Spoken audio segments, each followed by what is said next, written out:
ให้เราเตรียมให้พร้อมเตรียมกายวาจาใจ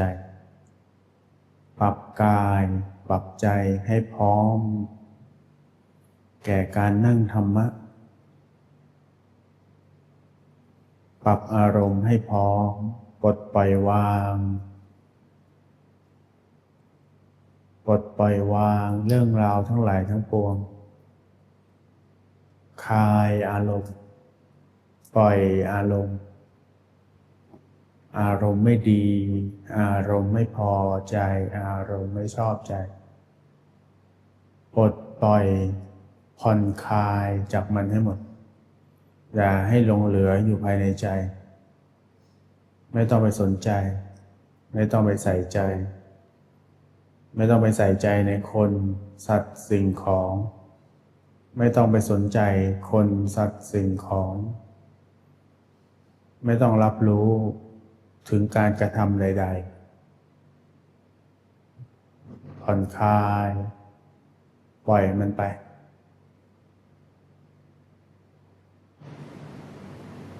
ปล่อยมันไปออกไปจากความคิดอารมณ์ของเรากลับมาสู่ภายในใจกลับมาสู่ตัวของเรานิ่ง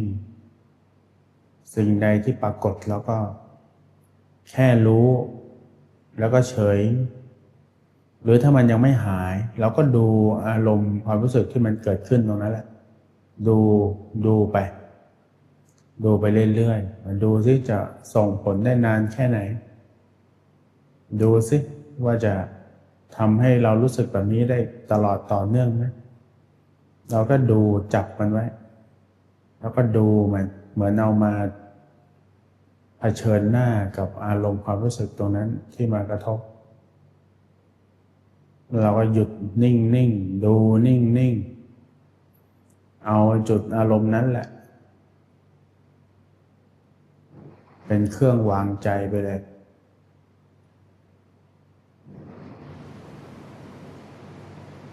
จับให้มั่นแต่ถ้าเรา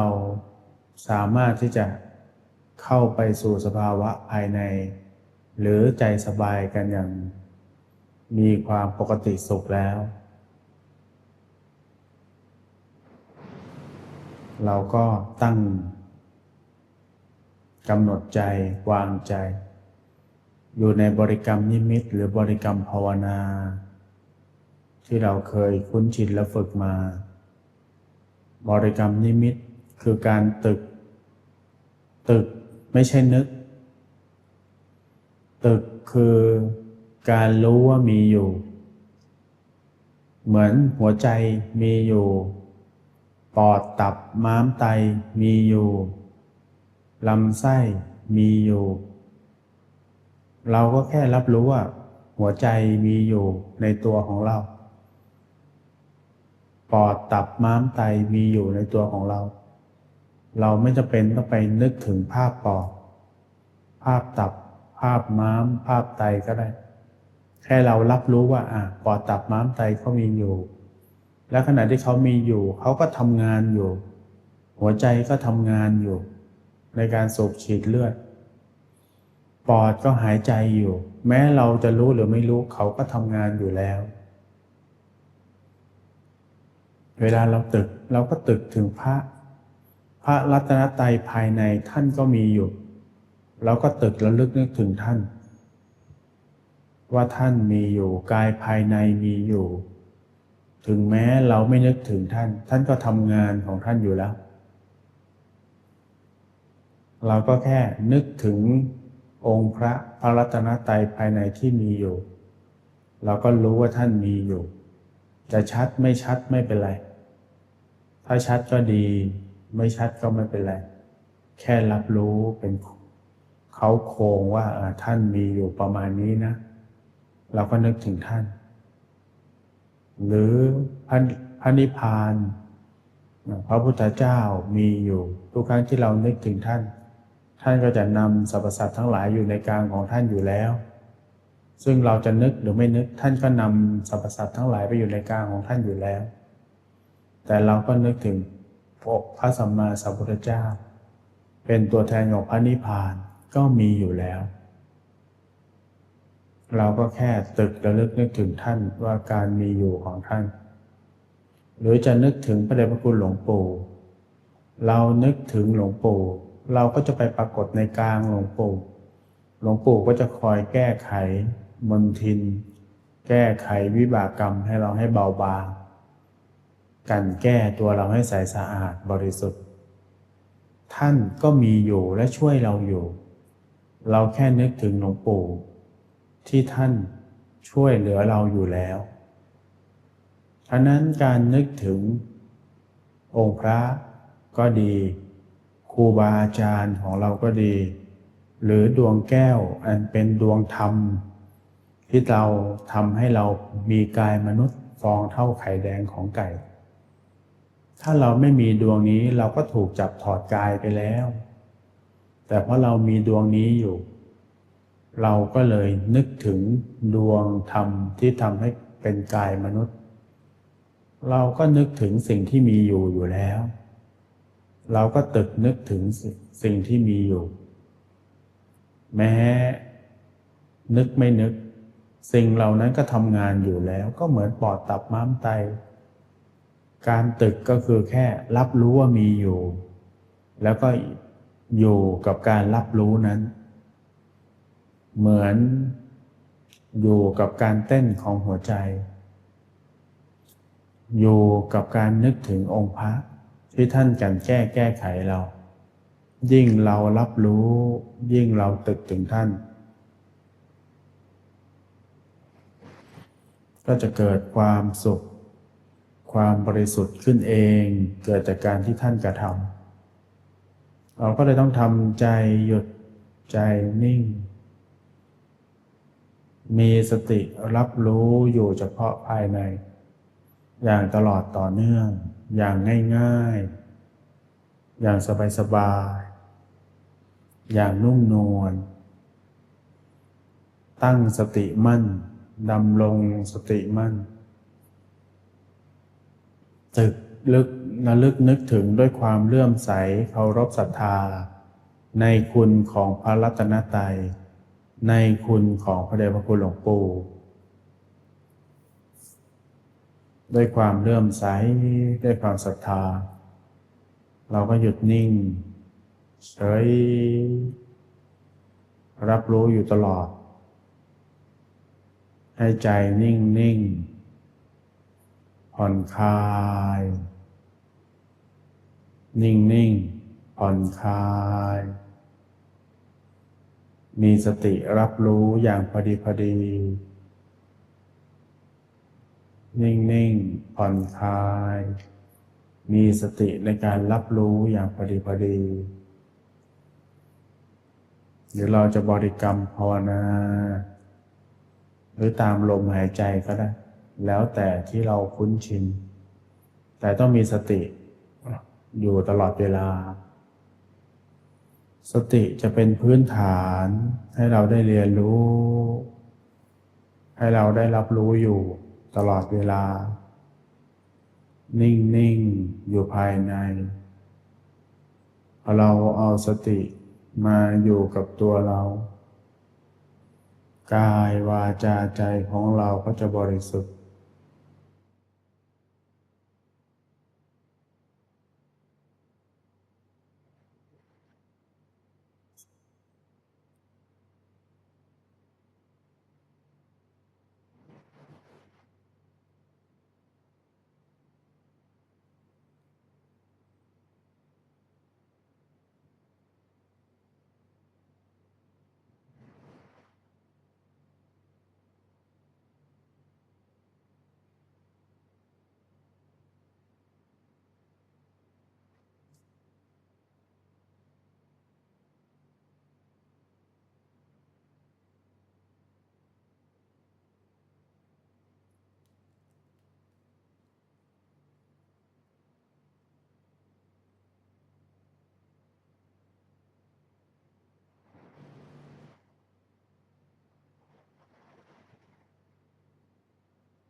ให้เราได้เฝ้าระวังเฝ้าดูรู้ทันจิตไปเรื่อยๆนะดูใจของเราการวางใจของเราค่อยๆประคองรับรู้ดูอยู่ถ้ายังนิ่งอยู่มีที่วางของใจที่มั่นคงเราก็แค่รับรู้แล้วก็ดูถึงรายละเอียดของอารมณ์และความรู้สึกสิ่งใดปรากฏเราก็ดูรู้อยู่กับสิ่งนั้นไปแค่รับรู้แค่ดูจะเป็นอย่างไรก็ปล่อยให้เป็นไปแต่เราอยู่ในเส้นทางกุศลธรรมอย่างเดียว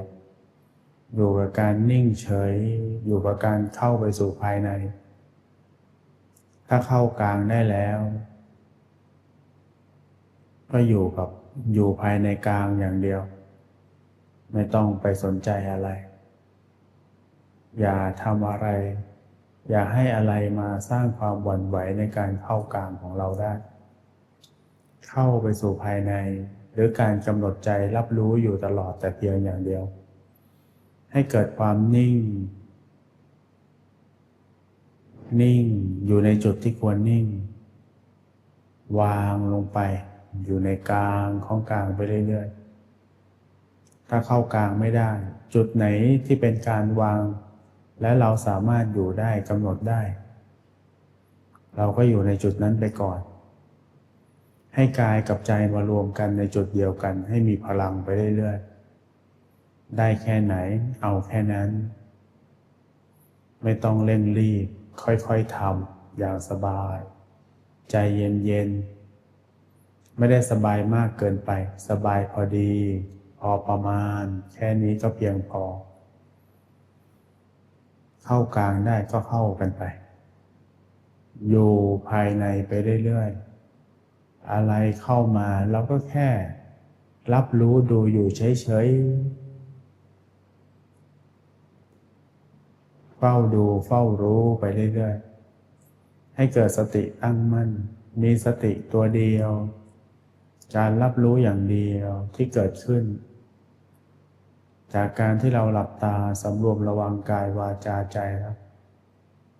การรับรู้ภายนอกไม่เป็นผลอันดีอันใดที่เราต้องใส่ใจเราควรใส่ใจในใจของเราเท่านั้นคือการรับรู้ภายในแต่เพียงอย่างเดียวเท่านั้น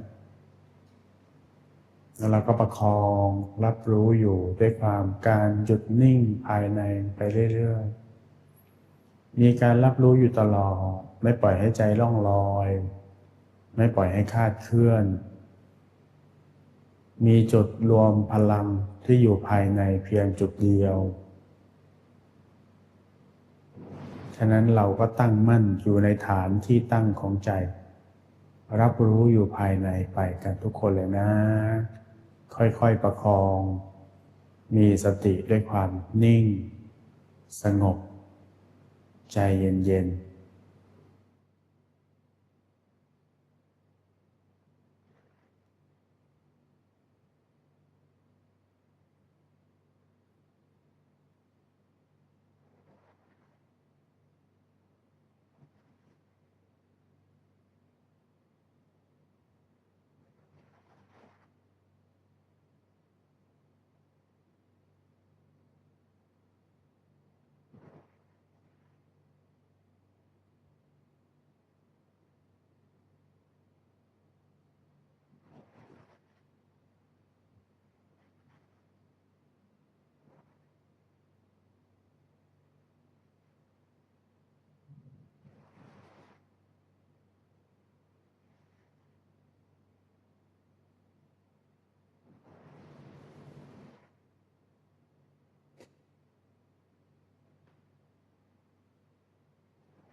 เราก็จะนั่งดูสภาวะที่เกิดขึ้น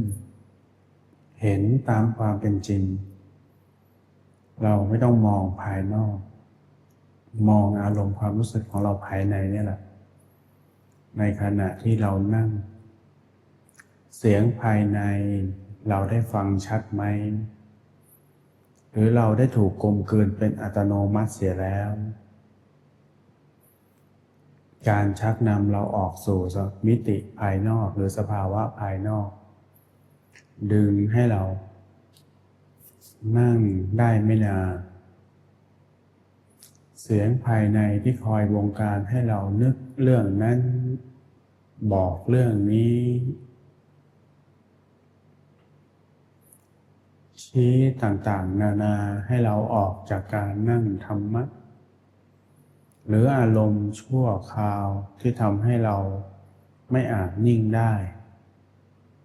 เราเคยเจอในขณะที่เรานั่งอย่างไรและเราสงบระงับสิ่งนั้นได้หรือไม่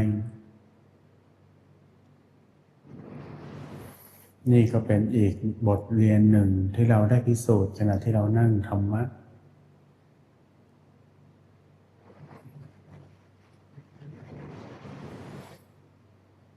ให้ใจของเรานิ่งๆอยู่ภายในนั้นเราก็จะดำรงอยู่ภายในด้วยอารมณ์ผ่อนคลายอารมณ์สบายรับรู้อยู่ตลอดเฉพาะภายในด้วยใจที่ผ่อนคลายเบิกบานโดยที่เราจะไม่ฟังเสียงอกุศลหรืออัพยกตะที่คอยทำให้เราออกจากสมาธิออกจากการหลับตาออกจากการฟันฝ่าสภาวะภายในสู่โลกภายนอกเราก็จะไม่สนใจสิ่งนั้นเลย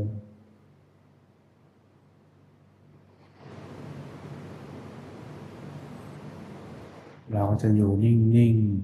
ๆรับรู้อยู่เฉพาะหน้ามีสติสัมปชัญญะตั้งมั่นขึ้นตลอดเวลานิ่งนุ่มผ่อนคลายอย่างละมุนละไมนิ่งอยู่ภายในไปเรื่อย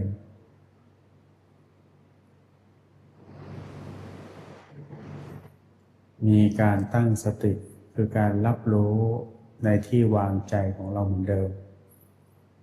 เราจะไม่ปล่อยให้ฐานที่ตั้งหรือจุดวางใจของเราล่องลอยหรือคลาดเคลื่อนต้องมีฐานที่ตั้งการวางใจที่ชัดเจนอยู่เรื่อยไปค่อยๆฝึกค่อยๆทำค่อยๆอยู่รับรู้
ในช่วงสุดท้าย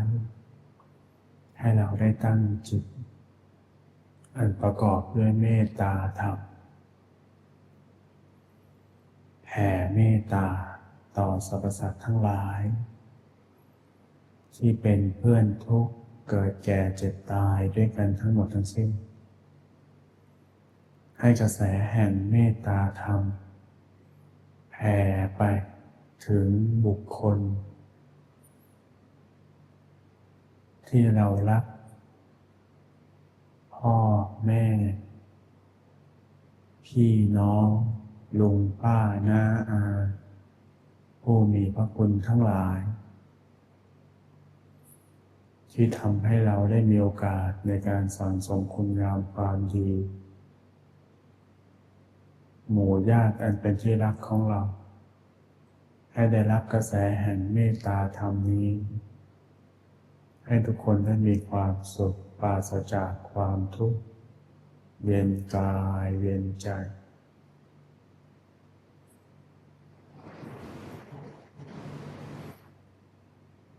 จากนั้น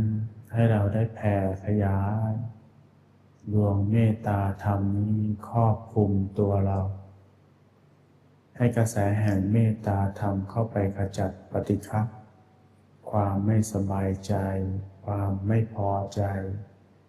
ความขุ่นข้องหมองมัวในใจของเราทั้งหลายให้สิ้นไปและขยายออกไปรอบตัวเราครอบคลุมทั้งอาคารปฏิบัติธรรมแห่งนี้ให้ทุกคนได้มีจิตใจที่เบิกบานผ่องใสชุ่มช่ำอยู่ในกระแสแห่งเมตตาธรรมและขยายครอบคลุมทั้งเขาแก้วเสด็จแห่งนี้ให้สรรพสัตว์ทั้งหลายผู้คนทั้งหลายทั้งคฤหัสถ์และบรรพชิตมีความสุขปราศจากความทุกข์มีจิตผ่องใสเบิกบานเมตตาปราณีอบอ้อมอารีต่อกันให้อภัยแก่กันและกันมีจิตใจสงบหยุดนิ่งอยู่ภายในแล้วเราก็ขยายดวงเมตตาธรรมนี้ออกไปครอบคลุมทั้งหมู่บ้านตำบลอำเภอจังหวัดแห่งนี้ขยายออกไปสู่จังหวัดอื่นๆทั่วทั้งผืนแผ่นดินไทยให้ผืนแผ่นดินไทยเป็นผืนแผ่นดินธรรมเป็นผืนแผ่นดินที่เจริญรุ่งเรืองเพื่อพระพุทธศาสนาผู้คนมีแต่ความสุขจิตใจเบิกบานผ่องใสทนุบำรุงพระพุทธศาสนารักในการปฏิบัติธรรมมีความเคารพในพระรัตนตรัย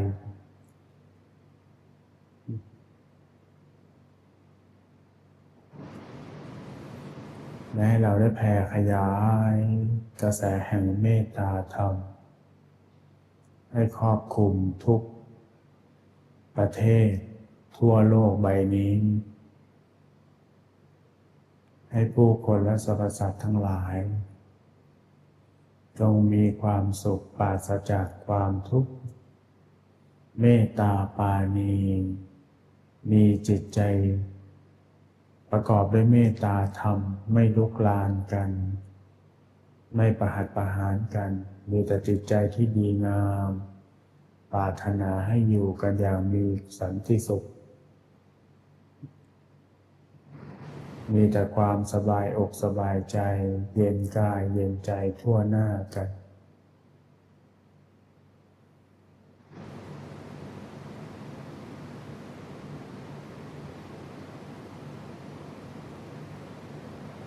อธิษฐานจิตอุทิศบุญนี้ให้แก่หมู่ญาติทั้งหลาย ที่ได้ล่วงลับไปแล้ว ใครที่มีความทุกข์มากก็ขอให้ทุกข์น้อยที่มีความทุกข์น้อยก็ขอให้พ้นทุกข์ที่มีความสุขน้อยก็ขอให้มีความสุขมากที่มีความสุขมากแล้วก็มีความสุขมากยิ่งขึ้นไปให้บุญนี้ถึงแก่ผู้เลี้ยงผู้รักษาเทวดาที่คอยอารักขาสถานที่แห่งนี้ทั้งภูมิเทวาลุกขเทวาอากาศเทวาเทวดาทั้ง6ชั้นฟ้าจนถึงพรหมอรูปพรหม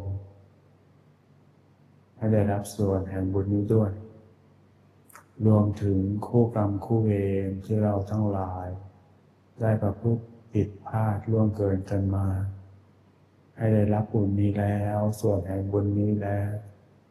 ให้อโหสิกรรมซึ่งกันและกันให้คลายความพยาบาทมีจิตใจโอบอ้อมอารีอโหสิกรรมทั้งหลายทั้งเราอโหสิกรรมต่อท่านทั้งหลายและท่านทั้งหลายก็ให้อโหสิกรรมต่อเราด้วยให้เราได้หยุดนิ่งลงไปในกลางของการกระแสแห่งเมตตาธรรมกันทุกๆคน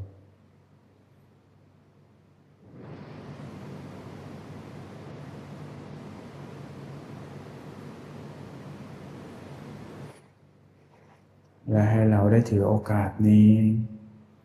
ตั้งจิตอธิษฐานกราบอาราธนาบุญบารมีรัศมีกำลังฤทธิ์ของพระสัมมาสัมพุทธเจ้าทุกๆพระองค์ในอายตนะนิพพานพระปัจเจกพุทธเจ้าทั้งหลายพระอรหันตเจ้าทั้งปวงบารมีธรรมของพระเดชพระคุณหลวงปู่พระมงคลเทพมุนีสดจันทสโรพระผู้ปราบมารบารมีธรรมของพระเดชพระคุณหลวงพ่อธรรมชโยผู้เป็นผู้นำในการสร้างบารมีของเราทั้งหลายบารมีธรรมของคุณยายอาจารย์มหารัตนอุบาสิกาจันทร์ขนนกยุงผู้สร้างวัดพระธรรมกายขอกราบอาราธนาบารมีธรรมทั้งหลายทั้งปวงนี้โปรดเมตตามาประมวลรวมกันเข้าและได้มากันกายวาจาใจธาตุธรรมเห็นจำคิดรู้ดินน้ำลมไฟวิญญาณธาตุอากาศธาตุของทุกคนที่อยู่ในห้องนี้ให้มีความสุขปราศจากความทุกข์เย็นกายเย็นใจมีจิตใจที่เบิกบานอาถรรพ์ล่าเริงในการสร้างความดีให้ได้เป็นที่รักเคารพเกรงอกเกรงใจของมนุษย์เทวดาตลอดไปอีกทั้งบาปกรรมอันใดที่ได้พลั้งเผลอผิดพลาดกระทำมานับภพนับชาติไม่ถ้วนให้วิบากกรรมทั้งหลายเหล่านั้นจงตามไม่ทันไม่มีโอกาสส่งผลกลายเป็นอโหสิกรรมตลอดไปบาปใหม่ขอจงอย่าได้กระทำทั้งกายวาจาใจบุญกุศลใดที่ได้ตั้งใจกระทำไว้ดีแล้วให้บุญนั้นมีฤทธิ์มีเดชมีอานุภาพส่งผลตลอดต่อเนื่องตราบกระทั่งถึงที่สุดแห่งธรรมให้สมบูรณ์ทั้งรูปสมบัติทรัพย์สมบัติคุณสมบัติลาภยศสรรเสริญสุขมรรคผลนิพพานให้ได้บรรลุวิชา3วิชา8อภิญญา6ปฏิสัมภิทาญาณ4วิโมกข์8และจรณะ15ได้ศึกษาวิชาธรรมกายได้อย่างถูกต้องตามความเป็นจริงตามคำสอนของหลวงปู่หลวงพ่อคุณยายให้ได้พบนักปราชญ์บัณฑิตยอดกัลยาณมิตรผู้ชักนำไปในสิ่งที่ดีคนภัยคนพาลให้ห่างไกลศัตรูหมู่มารให้แพ้ภัยให้แพ้พ่ายอย่าได้มาทำอันตรายตัวเราครอบครัวและทรัพย์สินของเราได้เลยอีกทั้งมีสมบัติมหาศาลเมื่อเกิดขึ้นไว้สร้างบุญสร้างบารมีอย่างตลอดต่อเนื่องหมดหนี้หมดสินเหลือกินเหลือใช้เหลือสร้างบารมีและนำมาสร้างบารมีได้อย่างเต็มที่เต็มกำลังความตนีทีเหนียวอันใดอย่าได้มีเกิดขึ้นแม้เพียงในใจแม้เพียงเล็กน้อยให้ได้มีจิตใจเบิกบานอาจหาในการสร้างคุณงามความดีตั้งตนชอบมีทั้งสติสัมปชัญญะครบถ้วนบริบูรณ์อยู่ในกุศลธรรมภายในอันบริสุทธิ์อย่าแต่เพียงฝ่ายเดียวเท่านั้น ราคาใดเมื่อเราได้หลับตาลาโลกให้ได้ไปบังเกิดบนดุสิตบุรีวงบุญพิเศษเขตบรมโพธิสัตว์ผู้มุ่งไปสู่ที่สุดแห่งธรรมได้อย่างสง่างามคั้นลงมาเกิดให้ได้เกิดพร้อมกับพระธรรมกายภายในที่ชัดใสสว่างสามารถระลึกชาติได้ตั้งแต่ยังเยาว์วัยให้ได้เกิดในครอบครัวแก้วครอบครัวที่อบอุ่นครอบครัวมหาเศรษฐีผู้ใจบุญค้ำจุนพระพุทธศาสนาได้เข้าวัดตั้งแต่ยังเยาว์วัยติดตามการสร้างบารมีของมหาปูชนียาจารย์ไปไม่ตกไม่หล่นแม้แต่เพียงชาติเดียวเป็นเช่นนี้เรื่อยไปตราบกระทั่งถึงที่สุดแห่งธรรมและความปรารถนาอันดีงามที่เราได้ปรารถนาไว้ดีแล้วอันเป็นไปในทางที่ชอบประกอบด้วยกุศลขอความปรารถนาทั้งหลายเหล่านั้นจงสำเร็จจงสำเร็จจงสำเร็จสำเร็จที่ผลนั้นกมลที่มุ่งมาปรารถนาจงทุกประการเทอญ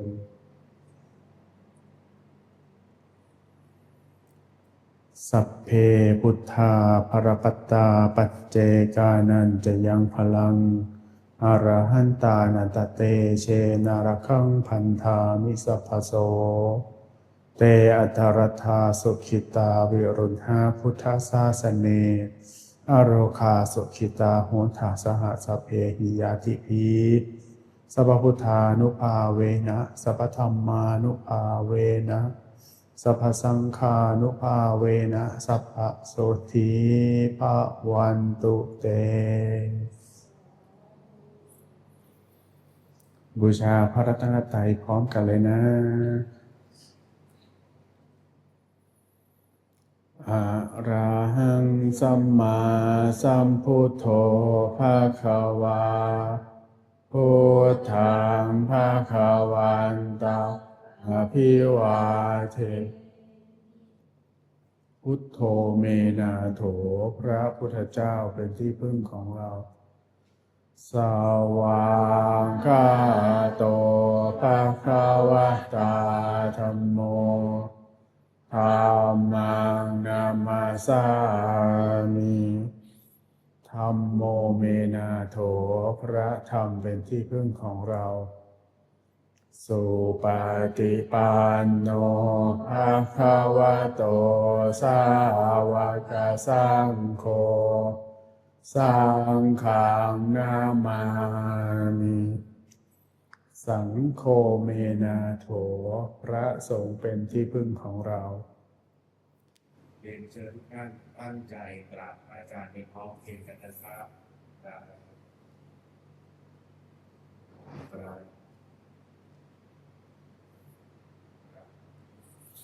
อนุโมทนาบุญให้มีความสุขทั้งกายทั้งใจสมหวังดังใจในสิ่งที่ปรารถนาไว้จงทุกท่านทุกประการเทอญ